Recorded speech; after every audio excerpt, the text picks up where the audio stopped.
নিশা তিতাবৰত বিধ্বংসী অগ্নিকাণ্ডৰ ঘটনা।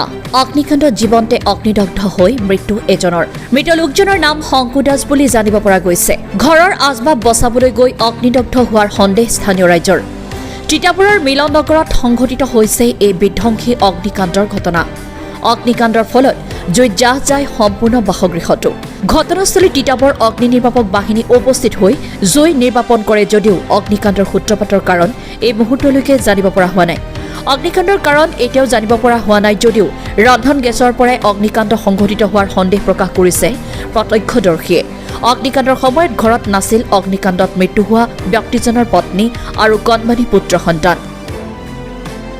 তিতাবৰৰ পৰা সাজাদ আলীৰ report, Assam north east news live.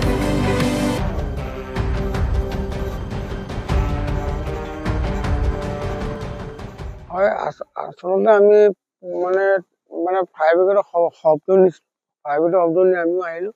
আহি দেখিলোঁ তিতাবৰ যিটো মিলন নগৰ বুলি কয়, সেইখিনিতে এটা ঘৰ সম্পূৰ্ণৰূপে জুই জ্বলা যায়।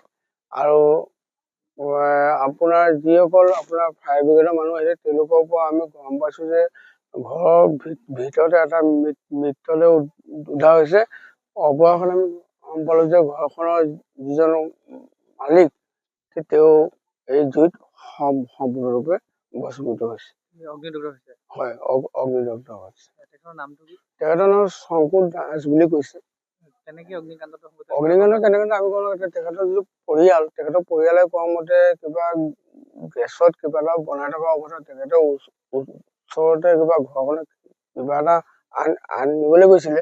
সেই মুহূৰ্তত তাত গৈ পোৱাৰ পিছত ঠিক অলপ সময় পিছত তেখেতে ঘৰখনত জুই হেৰি হৈছে। তেতিয়া অগ্নি নিৰ্বাপক বাহিনীয়ে জুই হেৰি কৰিছে। হয়, ঘৰখনত আৰু পৰিয়াল আৰু এটা পুত্ৰ সন্তান এটা আছে। মানুহজনে কি কৰে? তেখেতে কিবা ৰঙৰ কাম কৰে বুলি, ৰং মিস্ত্ৰী বুলিয়ে কয় তেখেতক।